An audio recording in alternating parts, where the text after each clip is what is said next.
Boa tarde a todos. Obrigado pelo espaço, é uma satisfação estar aqui. Não foi fácil, mas consegui chegar, né? Eu trabalho em Santa Catarina, então a pergunta é: o que você está se metendo com o pau-brasil? Eu trabalho com identificação de madeiras dentro do IBAMA, e alguns anos atrás, em 2018, eu fui chamado para participar de uma operação DOREMI, na qualidade de identificador de madeira, né? Como agente de fiscalização, mas para identificar madeira. E desde então, depois de ter feito esse trabalho no Espírito Santo, o assunto pau-brasil grudou na minha vida e não desgrudou mais. E é por isso que eu estou aqui e vou tentar falar um pouquinho, especialmente dessa operação DOREMI, cujo nome podia ser Pega Vareta, porque é muito mais apropriado do que o DOREMI. Tá bom? Então, eu sou mestre em biologia vegetal, com ênfase em anatomia da madeira, né? Dou cursos pelo IBAMA para ensinar os agentes de fiscalização a identificar madeira e de outras entidades, da Polícia Federal, Polícia Rodoviária, Polícia Militar. E é bem interessante. Eu sou um aprendiz nessa área, né? Ainda tem muito que aprender nessa parte da anatomia da madeira, que é maravilhosa, né, Cláudia? Então, vamos lá. Eu brinco lá com os meus colegas do IBAMA de Brasília, que eles olham o pau-brasil, que tem lá no IBAMA sede, e olham para essa árvore assim, uma árvorezinha pequenininha, tortuosa, meio feia, meio tortinha. Mas eles não imaginam que um pau-brasil é uma árvore monstruosa da floresta, belíssima, né? Tem um fuste bem interessante, comercial. Essas aqui são no Parque Nacional do Pau-Brasil. Então, quem vê isso não acredita que, no fundo, essa árvore na natureza é assim, é uma árvore gigantesca, né? E, atualmente, eu vou focar bem na indústria de arcos, que foi o foco da nossa operação do DOREMI. Tá? Isso aí, hoje, a utilização do pau-brasil no país é para isso. É para a produção de arcos de instrumentos musicais. E a gente exporta 99% da nossa produção. Tá bom? Então, ele é usado para produzir o arco em si, né? Eventualmente, ele também pode ser usado para produzir outras pequenas peças para a indústria de música, né, como o próprio talão, o que é mais raro, às vezes o estandarte, cravelhas, os botões, mas o foco mesmo é sempre o arco, né? E essa operação DOREMI, ela surgiu por causa de algumas apreensões de encomendas que estavam passando em Guarulhos, lá em 2017, e o pessoal da fiscalização de Guarulhos começou a perguntar: de onde que é isso aqui? Qual é a origem? Porque, veja bem, o arco, produto acabado, ele não requer, pela legislação brasileira, ele não requeria, né, a apresentação de um DOF, porque ele é um produto acabado. Então, pela norma, ele passava livre. E aí o pessoal começou a perguntar: não, mas calma aí, as pesticidas, vamos perguntar a origem. E começaram a perguntar dessas 10 cargas, e aí veio de tudo que vocês possam imaginar, né? Algumas cargas eram de Pernambuco, outras cargas eram do estado do Espírito Santo, teve uma carga de Goiás, e foi perguntando de onde é. E a documentação que foi apresentada foi uma coisa muito estranha. E, a partir daí, a coordenação de inteligência preparou uma operação e colocou as equipes em campo em 2018, no Espírito Santo, em Minas e São Paulo, porque o foco também era da alberja nigra, né? Então, eram as duas espécies CITES mais icônicas do Brasil. E aí eu fui para a equipe do Espírito Santo. E aí nós tínhamos um diferencial na nossa equipe, que era a identificação anatômica de madeiras, né? E essa identificação anatômica, ela nos ajudou muito. Foi ela que abriu o nosso leque de irregularidades logo em 2018, né? Então, a gente identificou várias outras espécies que estavam armazenadas nas empresas, no formato de varetas, e que não eram pau-brasil, né? Lá, principalmente, no Vale da Vareta Encantada, que é o vale, não é o Vale dos Arcos, é o vale que transforma a vareta ilegal em vareta legal, e eu vou explicar para vocês ao longo dessa apresentação, né? No Espírito Santo, a gente tem um foco de indústrias no entorno daquela primeira indústria que surgiu em 79 lá, no distrito de Guaraná. Mas também tem empresas em Jacupemba, que é o outro distrito mais à frente. Tinha algumas pessoas atuando em Linhares, tem em João Neiva, e depois em Domingos Martins e Santa Teresa. E aí foram essas empresas que foram vistoriadas para a gente contar vareta. Então, a gente passou dias contando vareta e eu não entendia nada de pau-brasil, nada. O meu foco sempre foi a Amazônia, né? Eu trabalhei muito tempo em Rondônia, no Pará, então eu conheço bastante madeiras amazônicas, né? Minha experiência de madeireira sempre foram volumes grandes em empresas grandes. E lá a gente ficou contando vareta, contando vareta, contando vareta, e eu não sabia nada de pau-brasil. E as empresas lá têm milhares de varetas armazenadas nos seus pátios. Então, a gente passava o dia contando vareta e fazendo a conferência desses saldos com os saldos disponíveis no sistema DOF, que é o sistema que controla hoje os produtos florestais, né? Parte desse material estava empilhado em áreas menos protegidas, áreas abertas. E parte desse material está em salas climatizadas, separados, bonitinho, com temperatura bem controladinha, fechados a 1000 chaves, né? E classificados lá em diferentes categorias, conforme a qualidade do material. Beleza? E qual que era o cenário quando eu cheguei e não sabia nada de pau-brasil? Não, que está tudo muito bem, essas empresas estão todas cadastradas, estão licenciadas, está tudo registrado. Elas têm origens, e as origens apresentadas eram aquelas ATPFs, que era a forma de controle de produtos florestais antes do DOF, né? E ela morreu em 2006, quando surgiu o DOF. Então, eles têm ATPFs aí do final dos anos 90, começo dos anos 2000, e esse material é que deu origem ao saldo DOF, que foi declarado em agosto de 2006 e homologado, e as empresas estavam, a princípio, tudo bem, está tudo certo. A gente só foi lá para fazer um cara crachá e fazer uma conferência do material que estava estocado com os créditos virtuais que eles tinham no sistema DOF. Então, tudo certo. As fiscalizações que houveram antes aí nesse setor eram poucas e desconexas, né? Eles não ligavam um caso de uma empresa com a outra, os processos sempre andavam individualmente, assim, sem fazer uma conexão. Se eu estiver falando muito rápido, me avisem que eu posso diminuir a velocidade. Bom, aí o que é que se acreditava, né? Não, essas empresas, está tudo legal, tudo licenciado, tudo certinho, e eles têm uma quantidade enorme de varetas, centenas de milhares, né, para ser mais exato, e que esse estoque aí vai ser suficiente para abastecer o mercado de arcos, que é o mercado artesanal, do pequeno produtor, o pequeno artesão, é pouquinha coisa, volume pequeno. Então, isso aí vai dar para muito tempo, até que o tanto de árvores que se plantou pudesse abastecer o mercado tranquilamente. Então, está tudo certo. Eu acho que a gente não se diz assim, é um mercado sustentável, né? Porque seria muito cabeludo dizer isso. Mas se acreditava que essa atividade tinha uma tendência à sustentabilidade. Eles têm tempo e material suficiente para usar isso tudo aí até o dia que puder começar a colher, né? E pegar de árvores plantadas. E esse pessoal sempre entoou um mantra que está em toda a comunidade, né? Que gira na comunidade dos músicos, da cultura, de que eles plantaram milhões de árvores, então que está tudo certo, eles estão trabalhando pela conservação da espécie, que só o Axetie é que sabe dizer qual madeira que é boa, qual madeira que é ruim, porque ele tem uma experiência e um olhar e todo um conhecimento empírico que nasceu com ele, que ele olha e diz, essa é maravilhosa, essa não é boa, né? E que era uma atividade artesanal, pequenininha, poucos volumes, coisa baixa, mas que daqui a pouco a gente já vai colher, e o IBAMA não sabe nada. O IBAMA só está aqui atrapalhando e burocratizando, mas a gente vai cumprir, temos que cumprir, então a gente vai fazer o que o IBAMA manda. Mas que o IBAMA não entende bolhufas.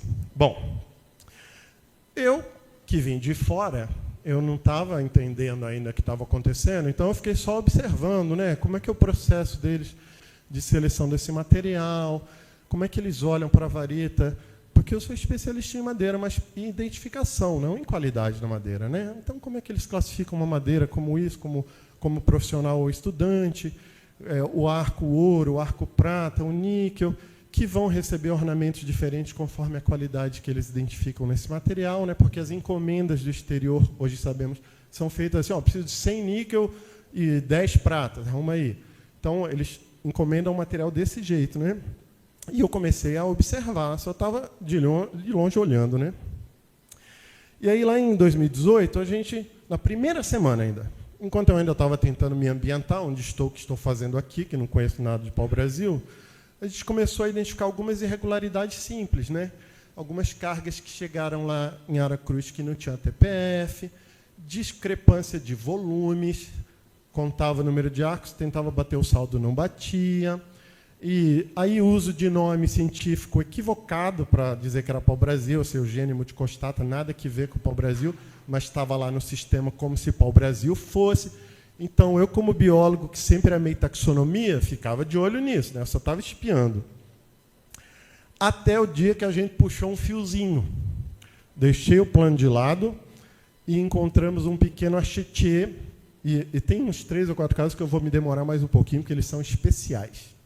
E esse aqui foi muito especial, porque eu fui na empresa lá do achetier, empresinha de fundo de casa, 83 arquinhos, tudo muito bonitinho, sabe, ele e o amiguinho produzindo os seus arcos, coisa e tal, mas o cara mentiu muitas vezes, e eu estava de olho, a gente é treinado para identificar mentiroso, né? A gente identifica a distância. Ele mentiu muitas vezes. Saí da casa dele, depois de vistoriar todo o espaço, o carro, inclusive, etc. Esse cara está mentindo, vou voltar. Voltei no dia seguinte, 7 horas da manhã, ele não estava. A vizinha disse, não, está na casa do pai dele, é lá, pum, indicou a direção. Quando a gente chegou na casa do pai dele, ele estava ativamente carregando toretes de pau-brasil para botar dentro do carro. Ah, meu filho, que é isso aí? O que tu está fazendo aí? Que tu só tinha 83 arquinhos, o que é isso? Começamos a abrir porta. 15.000 varetas escondidas dentro dos quartinhos. E o cara, dá-lhe mentir, dá-lhe mentir, dá-lhe mentir. Aí, e eu carregando essas varetas para fora, para desempilhar. Continua mentindo, chamamos reforço, porque só estava eu mais dois colegas velhinhos já. Bora, chama reforço aí, papapá, continua mentindo. Vamos na outra propriedade do pai dele. Mais 5.000 varetas escondidas. E tudo isso ele ia acobertar com uma nota fiscal de Goiás, como se fosse poste que ele comprou usado lá em Goiás. Já estava com um laudo do Estado certinho para poder entrar no sistema. Nesse caso, a gente percebeu que algo não vai bem aqui, né? Tem coisa errada. Mas até aí a gente não tinha muita noção. Estávamos em 2018, recém começando, né? Aí, na empresa seguinte, eles tinham um estoque de pau-brasil que já havia sido vistoriado pelo IBAMA, já havia sido vistoriado pelo Estado, estava no saldo DOF, tudo certinho. Os toretes eram os mesmos, ó, lá de 2009 para 2018, os mesmos toretes. Deixa eu dar uma espiadinha na anatomia da madeira. Adivinha só, não era pau-brasil. Tinham 145 toretes, um de pau-brasil. Um único. Tinha até eucalipto aí no meio.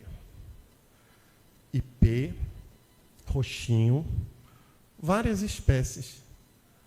Jutaipeba, né, o de allium. Gente, mas onde é que acontece essa alquimia? Porque as varandas lá da empresa eram de pau-brasil. Como que sai do quintalzinho dele e entra na varanda e vira pau-brasil? Não estou entendendo. E eu sou meio lentinho, fumei trocentos cigarros para pensar o que está acontecendo aqui, né? Porque eu não estava entendendo, estava tudo no DOF, tudo com licença, exportação, tudo para os Estados Unidos. O cara tem uma empresa nos Estados Unidos, mandando centenas de arcos mensalmente há mais de 15 anos. Mas a doação dele era uma única origem. Uma doação de uma empresa de celulose lá da região. O torete não é pau-brasil, virou arco de pau-brasil. Como? Pois bem, esse foi o segundo fio que a gente puxou em 2018. Tem coisa errada aí e parece que é grande. E aí, obviamente, a gente saiu da empresa 1h pouco da manhã, nós pegamos todos os toretes, cortamos a amostra de todos os toretes. Eu fui pessoalmente ao IPT em São Paulo para identificar lá no laboratório com o Chico, deve conhecer a Cláudia, Não com o Chico. O Chico, que era o técnico do laboratório, que identificava mesmo ali. E eu pensei, não conheço Mata Atlântica, eu preciso pegar um especialista, alguém que conhece, né? E realmente era um pau-brasil. E aí, cara, aprendi tudo. Vem pra cá. Ah, mas eu tenho DOF. Tinha. Perdeu o Playboy. Isso aqui é uma fraude e é grande, né? Pois bem, aí, lá em 2019, nós voltamos na região, continuamos puxando alguns fiozinhos aqui. Um dos arqueiros disse, eu comprei de fulano, porque tem uns vareteiros aí que entregam. Qual é o telefone dele? Pá, me deu o telefone, eu liguei. Opa, tudo bem? Felipe do Ibama. O senhor está vendendo vareta, é? Não, que isso, não trabalho com isso. No dia seguinte, na propriedade da família dele, porque eu estive lá, um monte de vareta jogada no meio do cafezal, assim, não tinha nem folha em cima. Ele desovou tudo que é vareta que ele podia desovar. E assim foi. E a gente começou a descobrir vários vareteiros, que são os intermediários, né? As pessoas que apareciam com vareta e passavam com o carro da vareta lá na frente das empresas, vendendo vareta para quem quisesse comprar. E eles estavam comprando. E a gente começou a descobrir que eles estavam recebendo varetas de origem ilegal. E adentrando com ela nos seus pátios, acobertando com os saldos que eles tinham no sistema DOF, né? Aí uma das jogadas que a gente percebeu é que estava vindo uns créditos de Alagoas. Mas se tem tanta empresa com tanta vareta aqui, por que eles estão comprando material em Alagoas? Bora lá. Nos jogamos para Alagoas, 2 dias de viagem. Quando a gente chegou lá, o estoque do cara estava horroroso, num quiosquinho todo quebrado, sujeito a chuva, intempéries, tudo podre, horrível. Mas esse cidadão tinha várias transações dentro do sistema DOF, mandando crédito de vareta lá para a região de Aracruz. Mas como que uma coisa podre vira um arco tipo exportação? Cadê a qualidade do material? Não tem mais? Esqueceram? O que é isso? Ele tinha o crédito virtual, mas não tinha material bom mais. Mas quem queria o crédito? O pessoal das empresas do setor capixaba, que precisavam do crédito para cobertar as varetas que chegavam ilegalmente, né? Então, ele fez várias transações para lá, essas aí, né? Botei uma tarjinha aqui para vocês não verem os nomes, mas a galera foi recebendo, né? Inclusive este aqui, que também era um achetier que tinha uma empresa, tinha crédito, tinha licença, e tinha escondido na propriedade rural dele um monte de torete de pau-brasil. Novinho. Ai, que bonito. Olha aí. Veja você, ele ainda tentou nos enganar, porque ele ficou circulando na propriedade do vizinho, dizendo que era dele. Até uma hora que eu desconfiei, tem coisa errada aqui. Onde é a propriedade de fulano? É lá. Pum! Quando a gente correu para lá, ele correu para o outro lado. Sumiu na braquiária, nunca mais vimos a criatura. E lá na propriedade dele, escondidos, estavam 102 toretes de pau-brasil. Pô, mas o cara tinha DOF, tinha licença, o crédito vindo de Alagoas, e olha aí, o que ele estava fazendo? Acobertando material de origem ilegal, né? Então, realmente, é o Vale Encantado da Vareta. Ainda naquele ano, apareceu também a inovação do vou colher árvores plantadas. Plantei, incentivado pelo programa não sei qual, do Estado, Parari, Parará.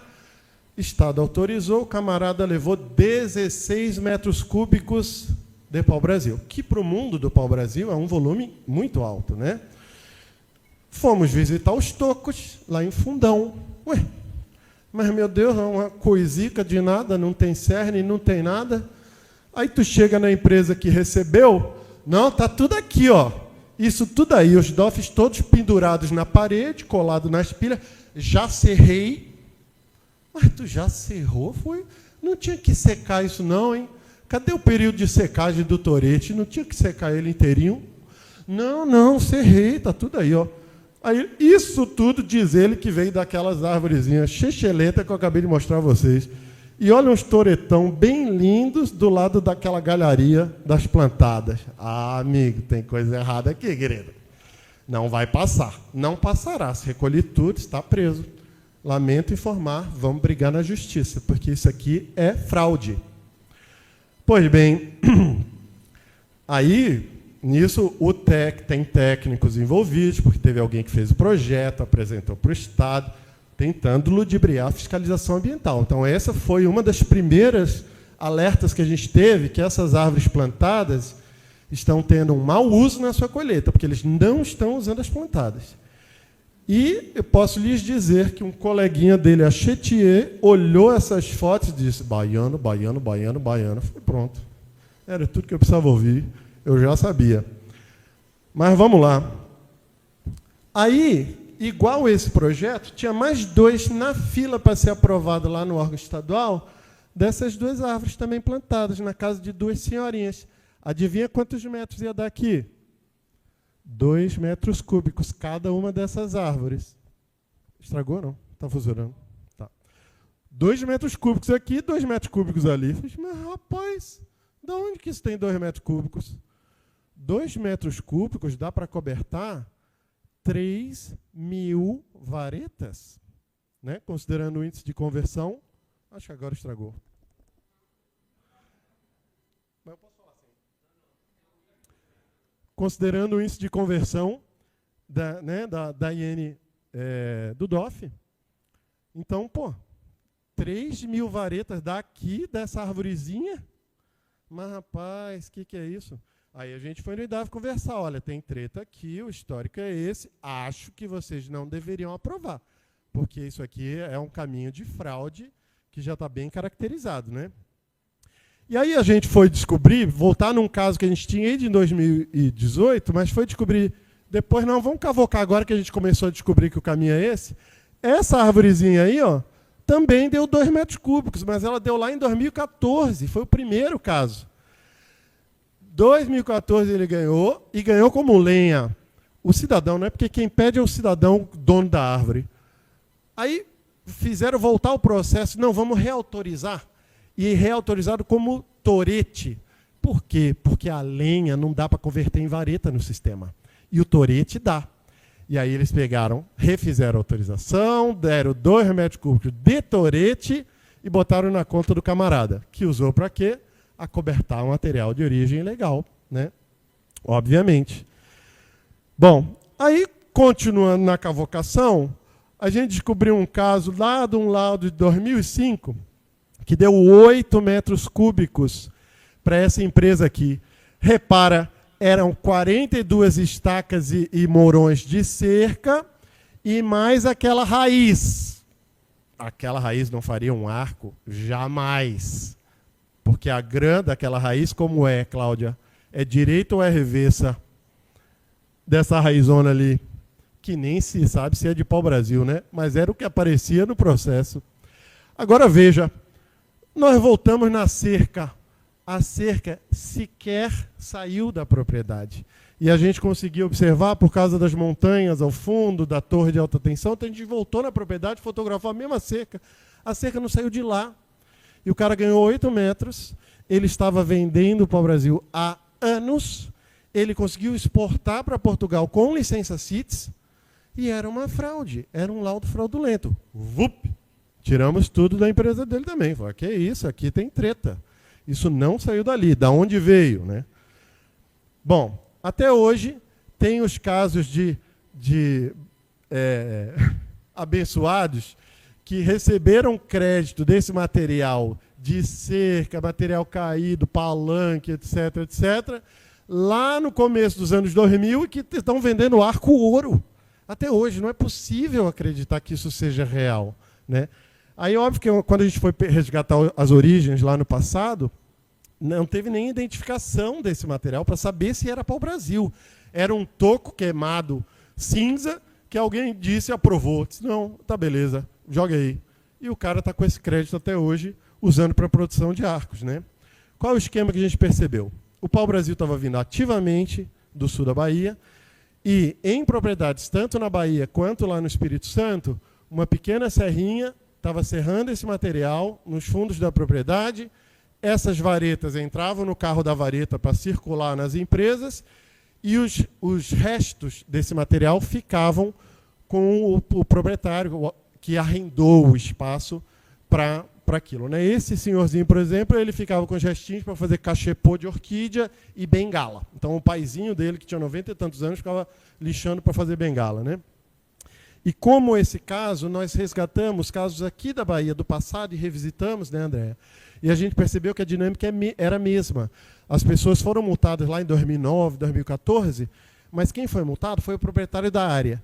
E quando a gente investigou nos relatórios, pegou o que estava na sublinha e conversou com o proprietário, foi um vareteiro que veio aqui, instalou a máquina, serrava para o Brasil, saía com o filé das varetas e deixava os restinhos para a pessoa da propriedade, né? Então, uma relação bem simbiótica. Aí a gente percebeu que doações que haviam sido feitas pelo IBAMA estavam sendo comercializadas ativamente, e não é permitido comercializar um material que foi doado, né? Tinha uma doação podre, esse cara não saía do IBAMA atrás de documento, ele queria o documento da doação, porque obviamente que o documento vale muito mais do que esse material podre. Com aquele documento que não dá baixa nunca, ele conseguiria cobertar muito material de origem ilegal, né? Aí alguns achetiers que atuavam de forma independente confessaram, né, disseram, não, eu comprei de fulano, comprei de ciclano. Então a gente começou a identificar bem quem eram os vareteiros ali, né, na região. A maior empresa do setor lá até hoje não está dentro do sistema DOF. Eu falei, mas isso era obrigatório desde 2006. Como é que até hoje essa empresa não está com seus créditos dentro do sistema, né? Então, uma loucura. E o empresário já morreu em 97. A pessoa que herdou a empresa, que não era parente nem esposa, segue assinando por ela e por ele no contrato. Então, ela se deu plenos poderes, assina por ela e por ele. Mas, rapaz, o homem já morreu, tem mais de 25 anos, e ele ainda tem alguém assinando por ele. Aí a gente seguiu avançando. Lá em Pernambuco, a gente achou um outro caso cabeludíssimo, um luthier bem famoso que tinha lá. Ele, em 99, disse, seu IBAMA, legalize aqui meu material. O seu IBAMA foi lá, disse, o cara tinha 2, 3 metros, tal, não dá para legalizar, o senhor não tem origem, tal. Em 2012, ele conseguiu uma decisão judicial favorável a ele, que permitiu ele exportar 4. Ele acabou falecendo em 2016, se eu não me engano. E o espólio, a família que ficou com o material, a gente apreendeu, tinha quase 32 metros de pau-brasil ainda lá. Então, ele tinha uma quantidade absurda que nunca foi declarado, não sabemos a origem, né? Mas ele conseguiu exportar 26 mil varetas para uma trading no Japão. Uma trading que trabalha, sabe-se lá Deus com o quê, só comercializou essa madeira para sabe-se lá Deus para onde, mas origem legal isso nunca teve, né? E aí, enquanto a gente estava fazendo isso, o ICMBio pegou uma extração ilegal, mais uma, dentro do Parque Nacional do Pau-Brasil. Nós fomos ao Parque Nacional do Pau-Brasil, resgatamos os dados de roubo de madeira lá dentro da unidade, e tem um monte de história lá de 2005, de 2009, de 2012, de árvores derrubadas e madeira sendo roubada dentro do parque. E o padrão é sempre o mesmo, esses toretes de 1 metro. Para onde que vai torete de 1 metro? Para a indústria da achetaria. Beleza? Um dos celulares lá dos infratores tinha essa foto aí você veja, olha que loucura, cara. Essas são as árvores que a indústria da achetaria está buscando, né? Aí, em 2022, nós tivemos aqui em Camaquã e Mascote, olha, pegamos esse marceneiro que já foi multado várias vezes pelo IBAMA, cheio de caixa, tudo sem origem, um monte de torete. E nessa propriedade aqui, nós pegamos 175 toretes escondidos. E nós chegamos nele porque ele era o cara que fornecia para este aqui. Era de lá que vinha esse material aqui, que repassava para este aqui. Então, hoje, a gente trabalha os casos de forma conexa. Então, a gente está tentando entender ainda, obviamente, que esse submundo da extração ilegal é muito grande, né? E aí a gente foi resgatar os processos todos, de 20 anos para cá, do ano 2000 para cá, para tentar reescrever essa história, tentar entender todos esses casos que foram tratados de forma isolada, mas que sempre estiveram conexos. Olha lá de novo, lá em 2000, uma apreensão de toretes aqui em Porto Seguro. E vejam, esses são os casos que nós pegamos, porque os que nós não pegamos foram os que chegaram até a indústria, né? E, obviamente, que a gente não pega quase nada, né? A gente pega individualmente, né? O transporte aqui do sul da Bahia, lá para a região do Vale Encantado, ele varia um pouco, né? Às vezes é em carro pequeno, o material é pouco, né? Então não precisa de um caminhão. Às vezes é em caminhões, escondidos sob brita, quando são toretes, né? E quando já são varetas escolhidas, porque às vezes custa pouco para o camarada mandar um acheteiro dele para escolher o material lá no sul da Bahia e levar só o que ele de fato quer pagar e comprar, né? E não pegar a carga toda assim. Nós também já pegamos pau-brasil escondido, Jacarandá da Bahia, no recheio de cargas de outras madeiras diversas, né? Essa foi bem interessante também. E esse, o destino provável, a gente não conseguiu chegar na indústria de achetaria de fato. Havia um indicativo de que era para o Rio de Janeiro, né? Mas a gente não descobriu para onde. Começamos a pegar esse pessoal também nos aeroportos, né? Saindo com vareta, saindo com arco, sendo que a empresa desse aqui estava embargado. Aí no raio-x aparece lá, né, as varetas e os arcos, ó, então é bem interessante. De novo, a mesma pessoa, poucos meses depois, a Chettier renomado, que tem empresa conhecida, que tem um nome no exterior, filiais não sei aonde, mas olha aí, saindo na maleta com um monte de vareta e um monte de arco, sem licença nenhuma, sem nota fiscal, sem nada, para a Europa, né?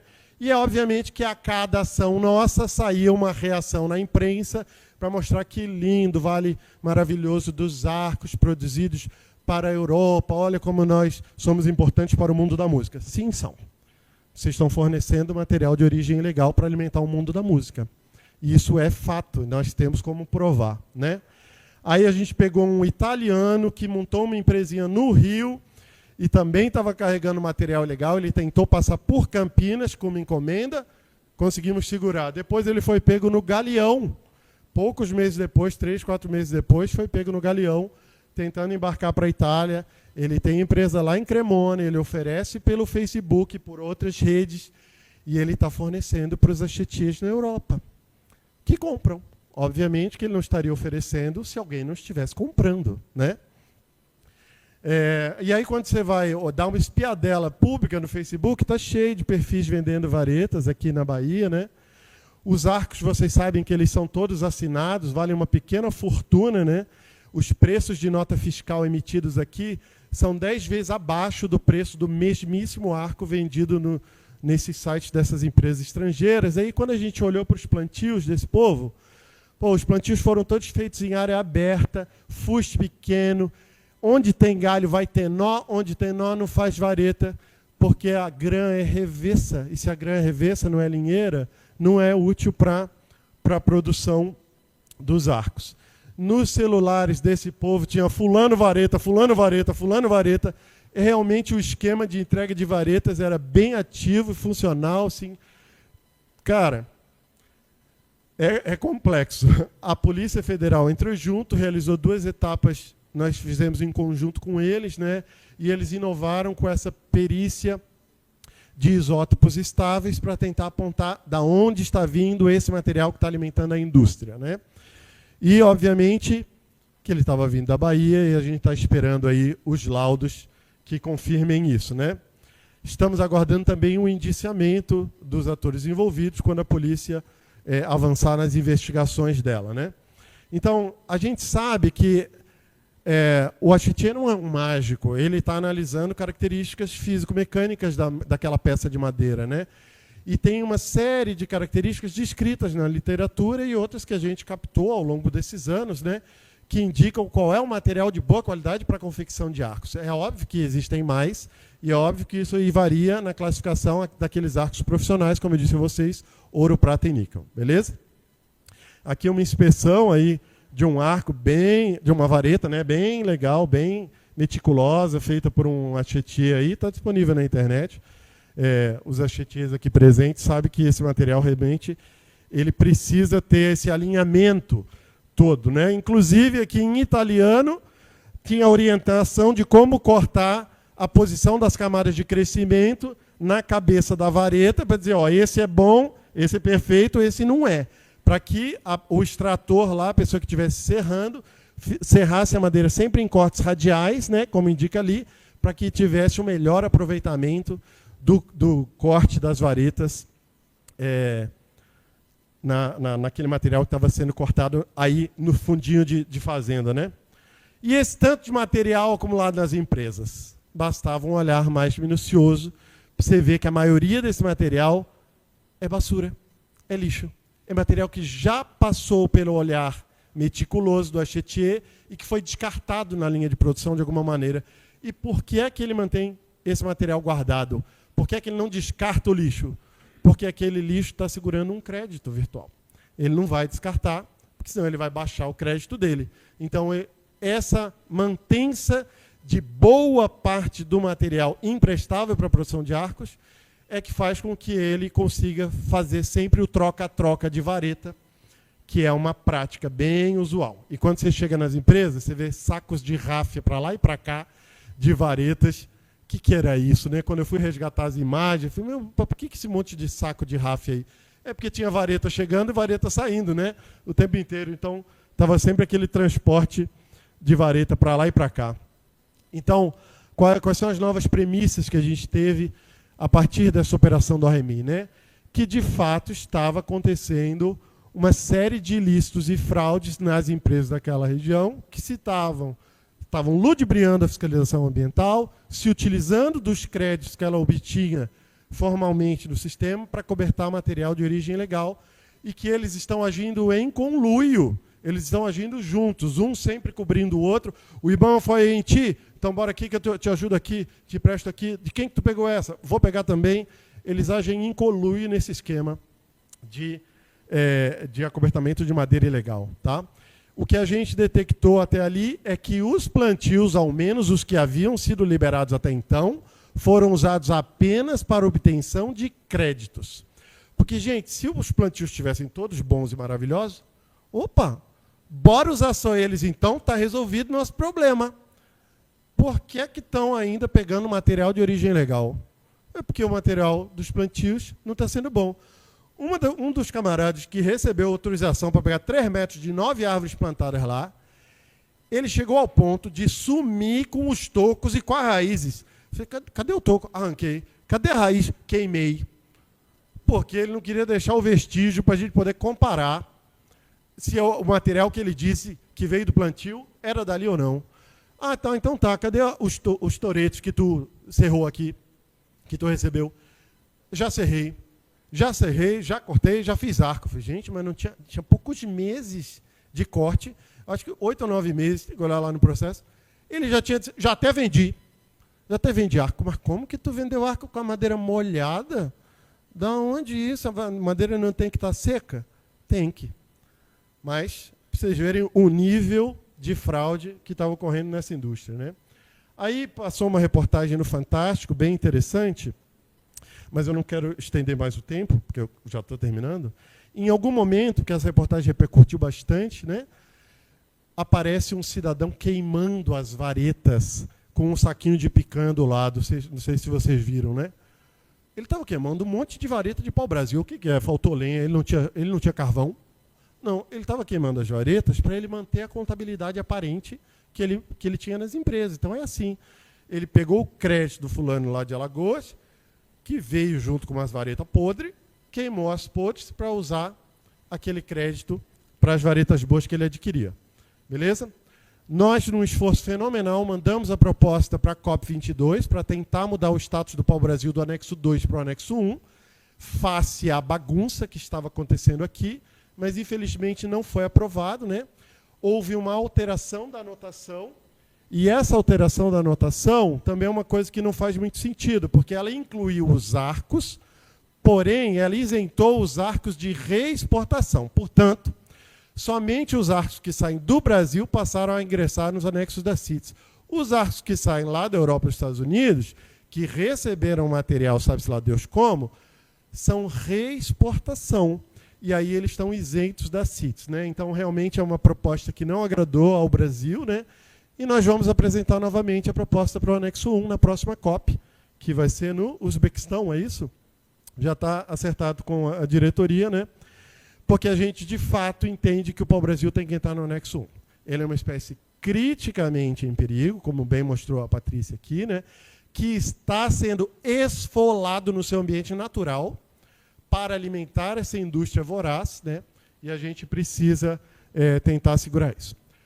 Por causa disso tudo que eu falei, foi criado um grupo de trabalho dentro do IBAMA, com 13 servidores, inclusive a André, que está aqui, é parte desse grupo de trabalho, para que a gente analise esses casos um a um, passe um pente fino e tente apresentar se há ou não estoque pré-convenção disponível para comércio do Brasil. Lembrando que o pau-brasil entrou na convenção em 13 de setembro de 2007.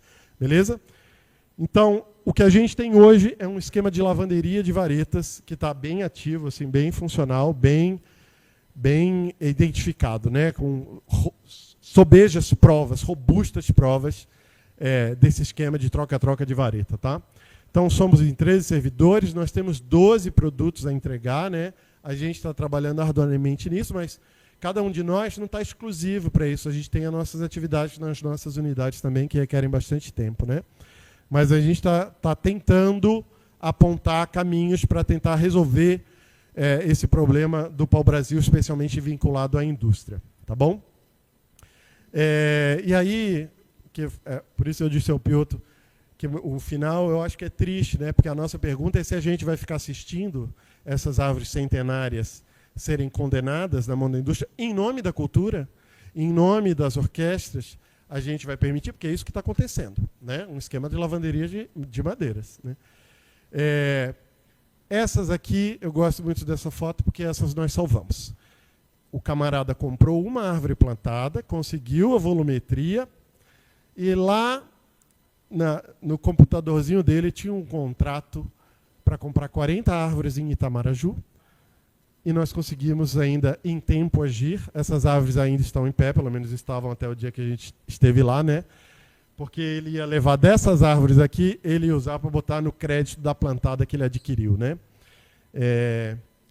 Então eu acho assim, se a gente começar a trabalhar em conjunto, as instituições que de fato estão operando pela conservação do pau-brasil, e não essas que foram criadas por essas mesmas pessoas envolvidas nessa lavagem aqui, porque um ali é presidente, o outro é vice e o outro é secretário. As três mais cabeludas que a gente tem aqui estão encabeçando uma entidade nova que foi criada pela proteção da Mata Atlântica. Ah, me poupe. Não é mesmo. Eu não caio nesse conto do vigário, né? Eu acho que a gente tem elementos suficientes para mostrar que o que estava acontecendo era uma enganação a todo o público e à fiscalização ambiental. Tá? Peço perdão se me excedi aqui no tempo, eu agradeço a vocês pelo espaço e eu espero que, de fato, se engajem na luta pela proteção desta espécie. Proteção. Não fazer uma maquiagem para dizer que está protegendo, tá bom? Obrigado, queridos.